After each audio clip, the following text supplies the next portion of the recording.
बोलो बोलो यीशु मसीह की जय, बोलो यीशु मसीह की जय।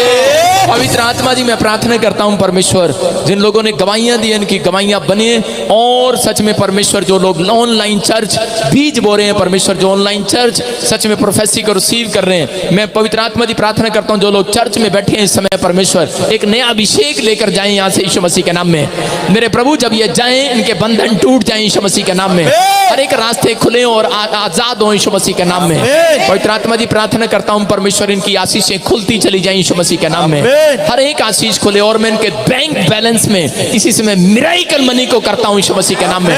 प्रभु यीशु के नाम में मिरेकल मनी हो जाए इनके अकाउंट में यीशु के नाम में। यूहन्ना रचित सुसमाचार, पहला अध्याय। आदि में वचन था, और वचन परमेश्वर के साथ था, और वचन परमेश्वर था। यही आदि में परमेश्वर के साथ था। सब कुछ उसी के द्वारा उत्पन्न हुआ, और जो कुछ उत्पन्न हुआ है उसमें से कोई भी वस्तु उसके बिना उत्पन्न न हुई। उसमें जीवन था, और वह जीवन मनुष्यों की ज्योति थी। और ज्योति अंधकार में चमकती है, और अंधकार ने उसे ग्रहण न किया। एक मनुष्य परमेश्वर की ओर से आ उपस्थित हुआ, जिसका नाम यूहन्ना था। यह गवाही देने आया कि ज्योति की गवाही दे, ताकि सब उसके द्वारा विश्वास लाएं। वह आप तो वह ज्योति न था, परंतु उस ज्योति की गवाही देने के लिए आया था। सच्ची ज्योति जो हर एक मनुष्य को प्रकाशित करती है, जगत में आने वाली थी। वह जगत में था, और जगत उसके द्वारा उत्पन्न हुआ, और जगत ने उसे नहीं पहचाना। वह अपने घर आया, और उसके अपनों ने उसे ग्रहण नहीं किया, परंतु जितनों ने उसे ग्रहण किया, उसने उन्हें परमेश्वर के संतान होने का अधिकार दिया, अर्थात उन्हें जो उसके नाम पर विश्वास रखते हैं। वे न तो लोहू से, न शरीर की इच्छा से, न मनुष्य की इच्छा से, परंतु परमेश्वर से उत्पन्न हुए हैं। और वचन देहधारी हुआ, और अनुग्रह और सच्चाई से परिपूर्ण होकर हमारे बीच में डेरा किया, और हमने उसकी ऐसी महिमा देखी जैसी पिता के इकलौते की महिमा।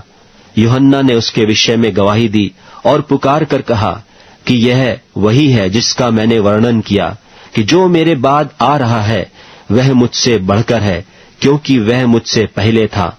क्योंकि उसकी परिपूर्णता से हम सब ने प्राप्त किया, अर्थात अनुग्रह पर अनुग्रह। इसलिए कि व्यवस्था तो मूसा के द्वारा दी गई, परंतु अनुग्रह और सच्चाई यीशु मसीह के द्वारा पहुंची। परमेश्वर को किसी ने कभी नहीं देखा।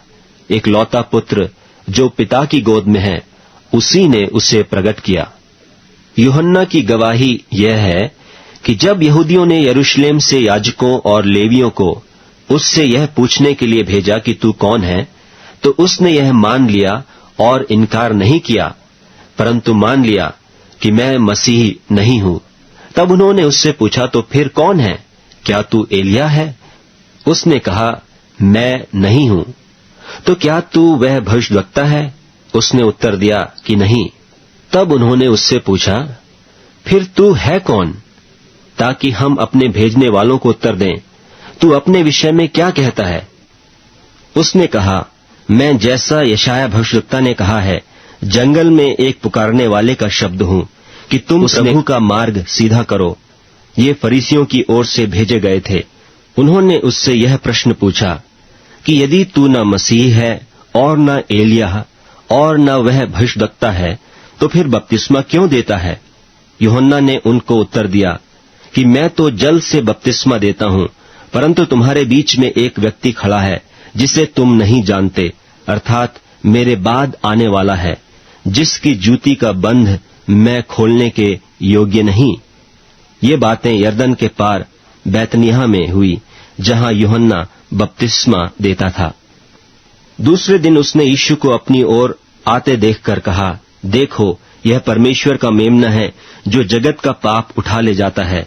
यह वही है जिसके विषय में मैंने कहा था कि एक पुरुष मेरे पीछे आता है जो मुझसे श्रेष्ठ है, क्योंकि वह मुझसे पहले था, और मैं तो उसे पहचानता न था, परंतु इसलिए मैं जल से बपतिस्मा देता हुआ आया कि वह इस्राएल पर प्रकट हो जाए।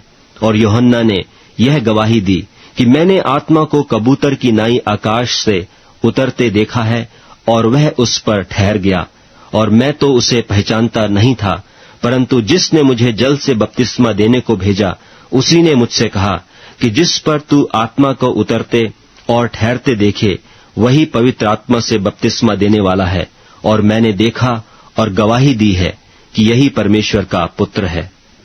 दूसरे दिन फिर यूहन्ना और उसके चेलों में से 2 जन खड़े हुए थे, और उसने यीशु पर जो जा रहा था दृष्टि करके कहा, देखो यह परमेश्वर का मेमना है। तब वे दोनों चेले उसकी यह सुनकर यीशु के पीछे हो लिए। यीशु ने फिरकर और उनको पीछे आते देखकर उनसे कहा, तुम किसकी खोज में हो? उन्होंने उससे कहा, हे रब्बी अर्थात हे गुरु, तू कहाँ रहता है?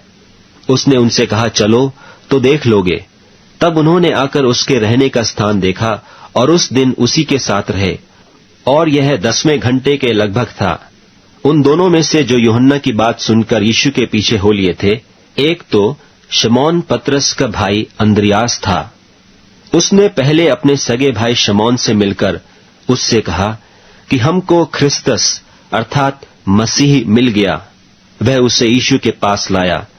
यीशु ने उस पर दृष्टि करके कहा कि तू यूहन्ना का पुत्र शमौन है, तू कैफा अर्थात पतरस कहलाएगा। दूसरे दिन यीशु ने गलील को जाना चाहा और फिलिप्पुस से मिलकर कहा, मेरे पीछे हो ले।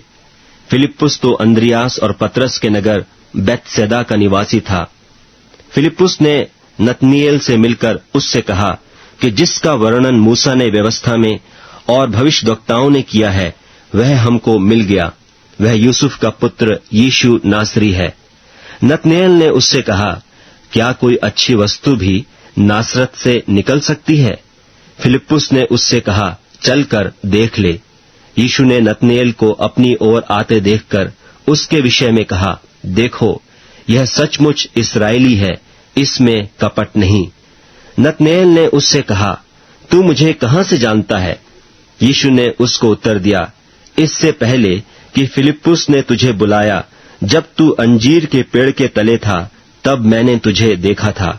नतनीएल ने उसको उत्तर दिया कि हे रब्बी, तू परमेश्वर का पुत्र है, तू इस्राएल का महाराजा है। यीशु ने उसको उत्तर दिया, मैंने जो तुझसे कहा कि मैंने तुझे अंजीर के पेड़ के तले देखा, क्या तू इसीलिए विश्वास करता है? तू इससे बड़े बड़े काम देखेगा। फिर उसने कहा, मैं तुमसे सच सच कहता हूं कि तुम स्वर्ग को खुला हुआ और परमेश्वर के स्वर्गदूतों को ऊपर जाते और मनुष्य के पुत्र के ऊपर उतरते देखोगे।